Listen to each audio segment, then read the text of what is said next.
څه به وایي وزیراله دې وخت کې چې کوم دی نو د کراچۍ دورې کوي دلته کې خپل ورکر لځي خو دلته شهادتونه کېږي دلته کې چې کوم دی په تیرا کې کوم حالات روان دي نو دې ته څنګه ګورئ بسم الله الرحمن الرحیم دا خو جی زمونږ دپاره د افسوس خبره دا ده چې زمونږ په خپله خوره باندې دې وخت کې اور بل دی او زمونږ د صوبې چې کوم مثال خبره حکمران دی هغه دا دلته کې دا خلک داسې پرېږدي او کراچۍ ته چې کوم دی نه د دې نه مخکې لاهور ته دوره د اوس دې نه پس چې کوم دی په کراچۍ په دوره باندې او نن بیا د کراچۍ په دوره دی او لکه مثال خبره په دغه کې نو لکه دا خو هغه خلک کوي چې لکه مثال خبره زما په کور باندې په خپله باندې ماتم وي نو که بل کره مثال خبره واده وي او کوکویدن وي نو زه خو هلته کې نشم دی زما خپل زه به خپل کور غم سنبالم دې کې خو دا د دې خورې خلک نه دي نه د خورې سره دوی څه دلچسپي شته دی ګینې په کار دا چې د تیرا په خلکو باندې دا کم نن سبا کم بد حال روان دی ما ته د صوبې واکمنان یو کس داسې وښیي همدا دغه علاقې MNN PA کو څوک BTI نه منتخب هغوی دې ماته وښیي چې د وادي تیرا د خلکو دپاره چې کوم دی نو لکه څه دوی وکړله بله خبره ده چې هغه په دې وخت کې چې کوم دی بې سر و سامان یې پرېښي دي هغوی جاړي هغوی چغې وهي د دې نه مخکې اپریشنې شوي دي خو هغه به د هغه وخت حکومت چې کوم دی د NP په حکومت کې شوي دي خو د NP حکومت د هغې خلکو له تر د کارۍ او تر د تګ راتګ پورې ټول فیسیلیټیز به ورکړل دې ځای کې ورته سرکاري مهارتونه ورته خالي کړو مثال خبر ټول هر یو څیز بیا دا چې کوم دی نو دا کو او دې خلکو خو چې کوم دی لکه په دا اړمني نه او نه دا دوی ګڼي چې دا چې کوم دی د دې قوم یا چې کوم دی د دې صوبې خلک دي او موږ ذمهوار یو ځکه چې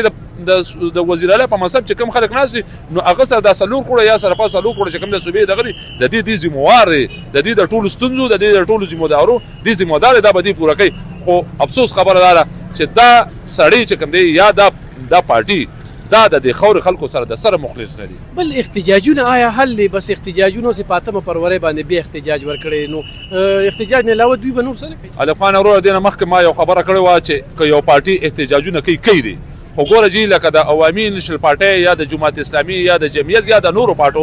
د دې چې کوم دی لکه خپل تنظیمونه وي نو تنظیم د احتجاج کوي خو حکومتي خلک خو چې کوم دی صوبه سنبالي لکه دې خو مسله داسې دغه کړې ده چې لکه د صوبې ټول خلک چې کوم دی هغه په احتجاجونو باندې صوبه دې وخت کوم دغه شانتې پرته ده زما د په خدای قسمي چې که ته ماته یو سړی چې په قرآن لاس کې زه په قرآن لاس کړم چې په دې وخت کې ستا په پښتونخوا کې یو داسې اداره نشته دی چې هغه دې وخت کې چې کوم دی نو لکه مطلب دا چې خپل حالاتو کې ټیک روانه هره اداره چې کوم دی دې وخت کې په بد حال باندې روانه هره اداره دې وخت چې کوم دی نو خرابه روانه ده خو د صوبې واکمنان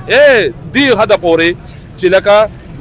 زمونږ چې کوم ادارو سره زمونږ تاجر طبقه وابسته ده هغوی صرف چې کوم دی جرمانو تر حده پورې چې کوم دی محدود پاتې شوي دي پریکټیکلي نور څه ورک نشته دی سکینډل په سکینډل یو کمیشن هم دوی جوړ کړو هغه هم د خپلو لاندې کړو دلته په دغه صوبه کې چې کوم دی نو دا کوم سکینډلونه کرپشن الف خان وروره دا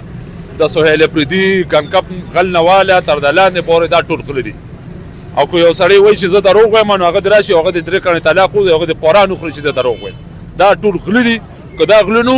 د وفا قبول یو څیز جاری کړی دی چې یاره لکه مثال خبره چې دوی بار بار وایي چې موږ د صوبې پیسې او د صوبې پیسې که نه نو هغوی ورته وایي چې تا 8400 ارب روپۍ موږ په 13 کاله کې دې صوبې له ورکړی دی 8400 ارب روپۍ د وفاق نه صوبې ته میلاویږي په صوبه کې هغه پیسې کم خوا لاړې دي بیا د صوبې قرضونه کم خط ته لاړل خو دې وخت کې